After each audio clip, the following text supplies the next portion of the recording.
Thinking about buying a home soon? Well, then you're definitely want to watch this video so that you can avoid making one of the biggest mistakes that a lot of buyers make that not only ends up costing them thousands of dollars, but also a whole lot of heartbreak.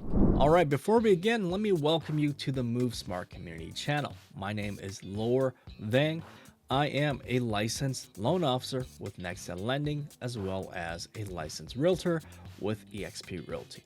So without further ado, let's get right into this video so that you can make your next move a smart one. Okay, so here's the big common mistake today that a lot of buyers are making when they start their home buying process. They go to online lenders to get their pre-approval. And the first step, of course, in buying a home is to go and get your pre-approval, right? And so, of course, naturally, a lot of buyers, especially in today's era of the internet, right? You're going to start online. You're going to do your research to try and find the lender with the lowest rate. And along the way, you're going to be bombarded by a lot of marketing material out there that says, hey, talk to us. We've got the lowest rates and we can get you pre-approved in 5 minutes or less. And so if you don't know any better, you might think this is pretty safe, pretty legit. It's real. They're going to help you out, right? But here's what you don't realize is that without having any real conversation with an actual loan officer, without having any deep review of your financials, no strategy session to tell you as a buyer which loan might work best for your specific financial situation, you're just going to put numbers that you think are accurate, right? Of your income, your debt, all that. Nobody's checking these numbers. You're going to put it into their questionnaire, their system, and within 5 minutes or less, it's going to spit out a result for you, whether you're going to get pre-approved or not. And then if you do get pre-approved, it's going to say, hey, congratulations, you've been pre-approved for up to X dollars. And if you don't know any better, you're going to be like, wow, sweet, that's awesome. Now I'm ready to go shop. Let me send this over to my agent and we're going to go make some offers. And this is when things can get very expensive for you. So what do I mean by this? Well, here's how it could potentially play out for you. You go out, you start shopping for a home, you find the perfect home, you fall madly in love with it, you submit a great offer, it gets accepted. Everybody high-fives each other, you're high-fiving your agent, and then you're high-fiving your loan officer, celebrating that accepted offer, and then your loan gets submitted for final approval, right? And so the underwriters are going to start requesting everything at this point now. So they're going to request updated pay stubs, bank statements, W-2s, all of that good stuff, right? And so now they're going to review your financial income. They're going to calculate what your income is. And so if you accidentally overestimate it because you thought your overtime or the bonus that you get was going to be qualified, all of a sudden the underwriter is like, hey, hold on, you don't do overtime consistently, or you don't get bonuses consistently year after year. We can't use that income. Or if you're self-employed and you had overestimated your income, it wasn't accurate because lo and behold, you take a ton of deductions. Well, your net income is actually what we use to qualify you for a loan. And so now your income does not match up. And of course, they're going to pull your credit now with a hard credit pull. They're going to take a look at all your debts, make sure there's no surprise debts. And if they find something, you could be in trouble, right? Especially if it's something like child support that you haven't paying, or, judgments that you thought might have been taken care of, but they're still there. They haven't been released. These things can pop up out of nowhere and ruin your whole deal, right? And especially if your credit score isn't accurate with what you had assumed, right? Now that so-called lowest rate that they were advertising, it doesn't apply to you anymore. You can't even get that. So now you're going to be scrambling to try and correct this, right? And if you're not able to get things fixed and back on track, here's what you're going to end up losing.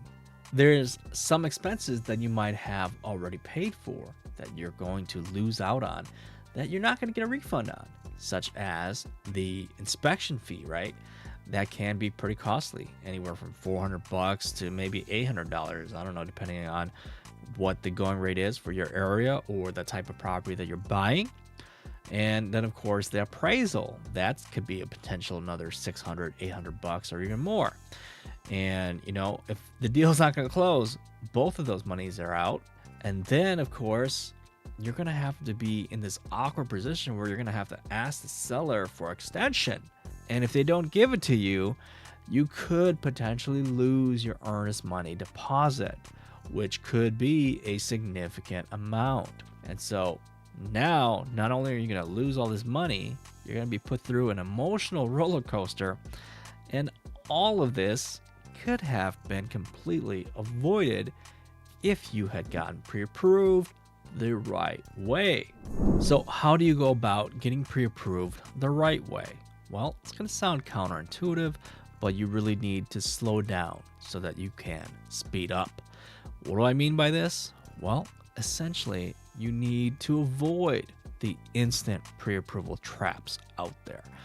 There really is no good instant pre-approval that, you know, you can expect to receive within 5 minutes, within putting in information that's not verified at all, without actually submitting your documents, right? How can you believe that somebody actually is going to give you money to buy a house when they haven't even looked at your credit or your bank statements to verify that you have money in the bank? It's not going to be legit, guys. And any good listing agent on the other side, if they see your offer come in with that type of letter that says, hey, we haven't verified your income, we haven't even verified your job or your bank statements or anything like that, yeah, they're not going to take your offer. Sorry. The listing agent's going to know that basically that pre-qualification letter is as worthless as that piece of paper it's printed on. So what you're going to want to do, slow down, call up and talk to a couple loan officers that you know, and you want to pick their brains about the pre-approval process, right? And you want to ask them, hey, here's my work situation, what is my income, right? Well, what can I use, right? If you do overtime, if you get bonuses, right? If you're self-employed, right? Help me calculate my income numbers so that it's accurate, right?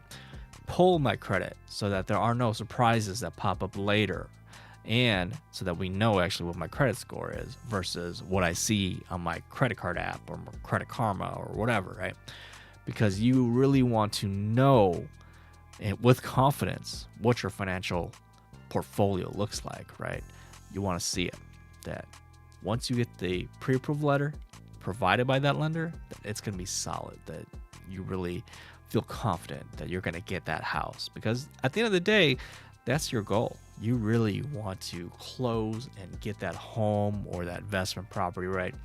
It's going to be devastating if a surprise comes up a couple days before closing and you may or may not be able to fix it, right? And potentially, like we said, you might lose not only time, but money and the dream of owning whatever you wanted to buy, right? So all that's going to be gone.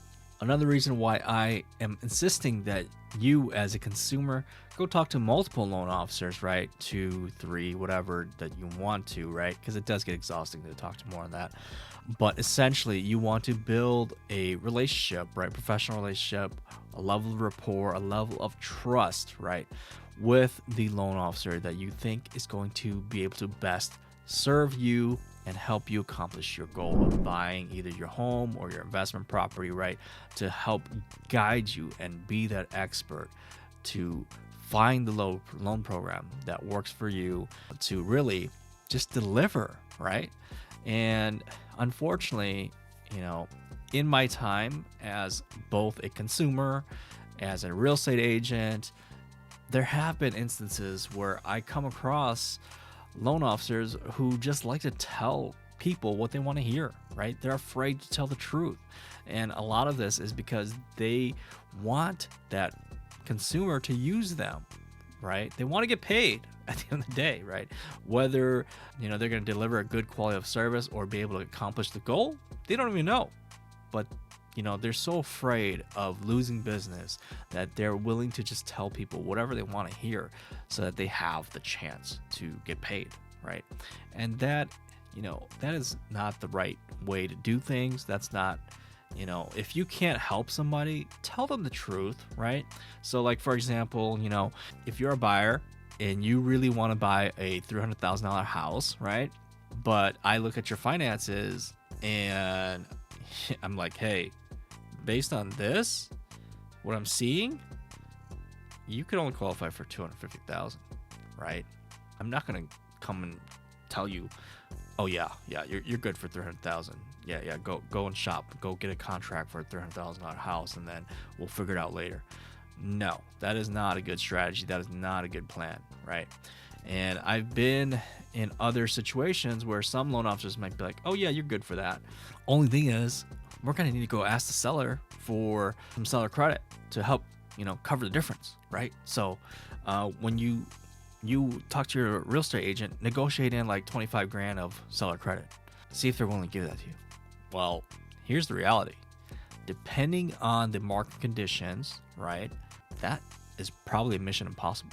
It's not going to happen. Seller's not just going to give you 25 grand of their profit away back to you so that you can buy their house when, especially if it's a competitive market, they have multiple other offers. Why would they do that? It doesn't make sense.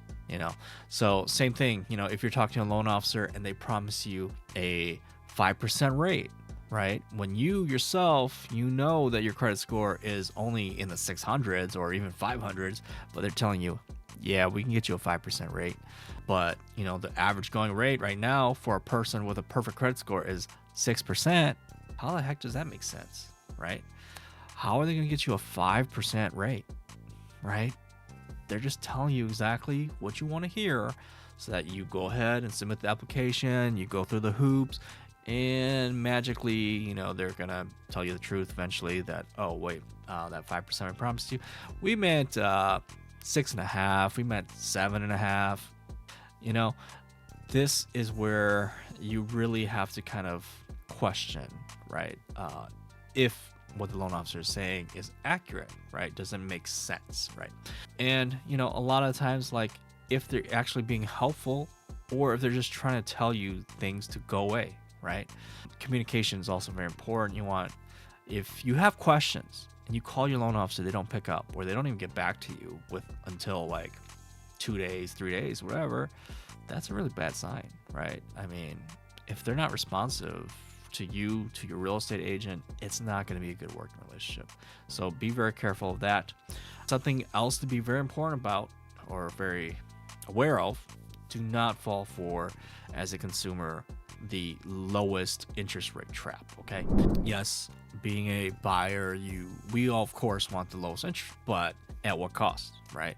If you're seeing the lowest interest rate being advertised, you have to be aware that there's fine print tied to this, right? There's a lot of strings that tied to that lowest interest rate, such as a really, really good credit score, a really, really big down payment that might be like, 25%, something like that, right?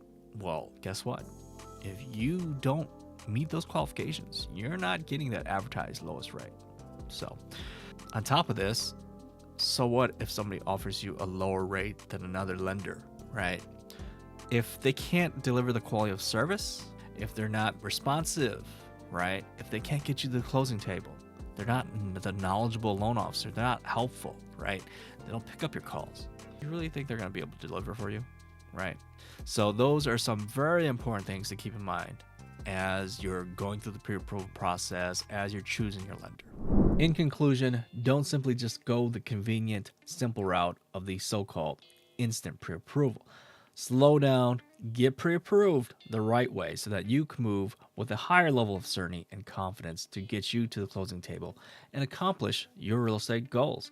If you yourself need help with getting a pre-approval, I am licensed in the states of Minnesota, Wisconsin, and California. Simply DM me or email me the words pre-approval, and let's get started with helping you with a custom game plan. So if you really like the content of this video today, do me a huge favor, hit that like button and share so that other people out there don't make the same mistake. Thank you so much for watching. I will see you in the next video.